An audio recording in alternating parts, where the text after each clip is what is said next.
सभी दोस्तों को नमस्कार। आज हम पढ़ने वाले हैं क्रिया। आज क्या पढ़ने वाले हैं? क्रिया पढ़ने वाले हैं। देखिए क्रिया को कैसे पहचानेंगे, कैसे उसको परिभाषित करेंगे। देखिए जिन शब्दों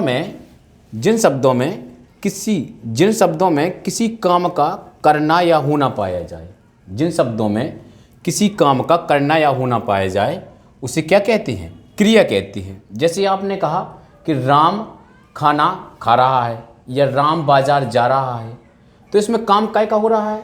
बाजार जाने का काम हो रहा है। या हमने कहा राम खाना खा रहा है, तो किसका काम हो रहा है? खाने का।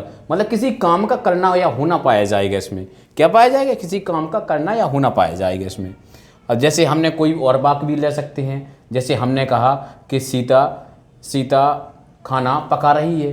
हमने कहा कि सीता खाना पका रही है, तो उसका काम कौन सा हो रहा है? पकाने का काम हो रहा है। कौन सा काम हो रहा है? पकाने का काम हो रहा है। जैसे सीता पकाने का काम हो रहा है। अब आप देखिए क्रिया के भेद देखना है। क्रिया क्या देखना है? भेद देखना है। देखिए भेद, क्रिया के दो भेद होते हैं। एक मुख्य क्रिया होती है और एक होती है सहायक क्रिया। एक क्या होती है? मुख्य क्रिया होती है, एक होती है आपकी सहायक क्रिया। मुख्य क्रिया में क्या है? अब मुख्य क्रिया के भी भेद होते हैं, लेकिन अपन पहले मुख्य क्रिया समझ लें कि मुख्य क्रिया क्या चीज़ है और सहायक क्रिया क्या चीज़ है भैया। तो देखो मुख्य क्रिया कैसी है। मुख्य क्रिया में ये होता है कि किसी भी वाक्य जैसे उसमें मुख्य क्रिया का सबसे ज़्यादा रोल होता है। मुख्य क्रिया क्या होता है? उसके बिना वाक्य आपका अधूरा रहेगा। जैसे हमने कहा दिनेश खाना है, तो इसमें तो अधूरा है। हमने कहा कि दिनेश खाना खा रहा है, तो खाना जो आ गया उसमें तो मुख्य क्रिया हो गई। इसमें क्या हो गया? मुख्य क्रिया। जैसे हमने कहा कि दिनेश पढ़ता है, तो पढ़ना जी क्या होगी? मुख्य क्रिया हो गई। मुख्य क्रिया के बिना आपका वाक्य बिल्कुल पूरा बन ही नहीं सकता है, मतलब अधूरा रहेगा। सहायक क्रिया क्या होती है?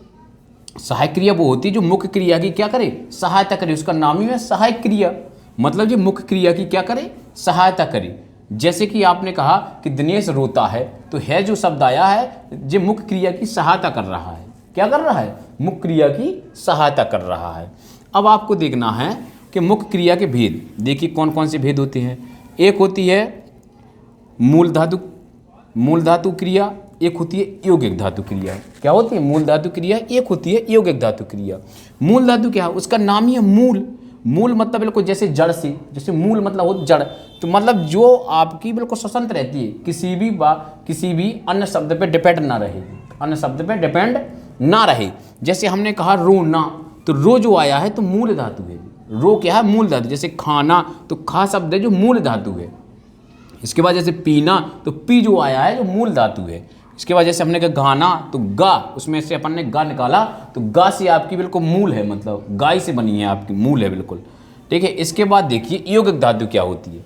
यौगिक धातु को कुछ नहीं है, किसी प्रत्यय की योग से बनी हो, इसका नाम है यौगिक। यौगिक को मतलब जुड़ना, जुड़ी हुई, मतलब यौगिक मतलब जुड़ी, किसी प्रत्यय की योग से बनी है। जैसे हमने कहा, जैसे हमने खाना से बना दे खिलाना, खाना से क्या बना दे? खिलाना। तो देखिए इसमें खिल प्लस आना बन गया, तो आना जो आया है आपका जी आपका प्रत्यय है। आना क्या है? आना प्रत्यय से बन गई खिलाना। आना प्रत्यय से क्या बन गई? खिलाना बन गई। ऐसे ही है जो कि यौगिक धातु किसी प्रत्यय के योग से बनी हो। कैसे बनी हो? प्रत्यय के योग से बनी हो आपकी। अब आपकी यौगिक धातु के भी भेद होते हैं। क्या होते हैं? यौगिक धातु के भी भेद होते हैं। अब यौगिक धातु में समझिए क्या है। यौगिक धातु को देखिए, अब यौगिक धातु में आपके चार भेद होते हैं। देखिए प्रेरणात्मक क्रिया, संयुक्त क्रिया, नाम धातु क्रिया और अनुकरणात्मक क्रिया। ठीक है, तो ये देखना है आपको। सबसे पहले देखिए प्रेरणात्मक क्रिया। प्रेरणात्मक क्रिया वो होती है जो स्वयं काम ना करके दूसरे के द्वारा काम कराया जाए। स्वयं काम ना करके दूसरे के द्वारा काम कराया जाए। जैसे हम कह सकते हैं कि सीता राम से पत्र लिखवाती है, या हमने कहा कि राम जो है श्याम से गाना लिखवा रहा है, तो दूसरे के द्वारा काम करवाया जाएगा। दूसरे के द्वारा काम करवाया जाएगा, इसमें खुद काम नहीं किया जाएगा।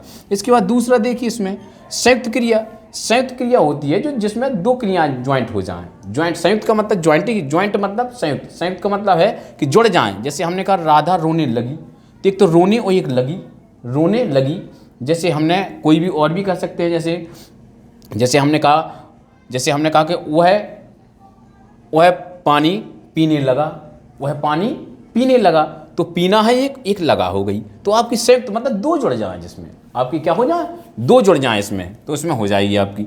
इसके बाद देखिए नाम धातु क्रिया। नाम धातु क्रिया, जो भी धातु, जो भी संज्ञा अपनी संज्ञा विशेषण सर्वनाम धातु से मिलकर बनी हो। कौन कौन से? 3 से। देखो, संज्ञा से, विशेषण से और सर्वनाम से मिलकर बनी हो, तो उसको क्या कहेंगे? नाम धातु क्रिया कहेंगे। आप क्या कहेंगे? नाम धातु क्रिया कहेंगे। क्या कहेंगे आप? नाम धातु क्रिया। सबसे पहले देखिए, जैसे हमने कहा लोभ, तो लोभ एक संज्ञा है, तो लोभ से बन गई लुभाना। लोभ से क्या बन गई? लुभाना। हमने कहा विशेषण से बनना है, जैसे मोटा एक विशेषण है, विशेषण पहले पढ़ा भी चुके हैं, तो विशेषण मोटा क्या है? एक विशेषण है, तो मोटा से हो गया मोटाना, ठीक है, मोटाना हो गया, तो विशेषण बन गया मोटाना। मोटाना से बन गई आपकी, किससे बन गई? मोटाना। मोटा से क्या बन गई आपकी? मोटाना बन गई। अब सर्वनाम से बनना है, इसमें सर्वनाम से भी, जैसे अपना क्या है? सर्वनाम। अपना सर्वनाम ही हम समझ चुके, जैसे कोई हुआ, अपना हुआ, तुम हुए, वे हुए, ये सब क्या है? सर्वनाम है, ठीक है, क्या है? सर्वनाम से। तो अपना से क्या हो गई? अपना से हो गई अपनाना, ठीक है, अपना से अपनाना, तो जी अपना से अपनाना मतलब सर्वनाम से बन गई जी, अपनाना बन गई है। अनुकरणात्मक क्रिया क्या होती है? अनुकरणात्मक क्रिया होती है ध्वनि के अनुकरण पर बनाई जाने वाली, जो आप ध्वनि बोलते हैं, ध्वनि के अनुकरण पर बनाई जाने वाली क्रिया होती है।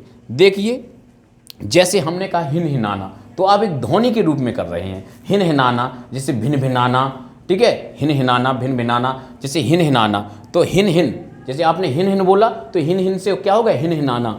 आपने कहा भिन्न भिन्न, तो भिन्न से हो गया, भिन्न भिन्न से हो गया भिन्न भिनाना, क्या हो गया? भिन्न भिनाना हो गया आपका, ठीक है। तो इसमें आपने सब ये देख ली है क्रिया के भेद। अब आप कल देखेंगे रचना के आधार पर क्रिया के भेद को देखेंगे।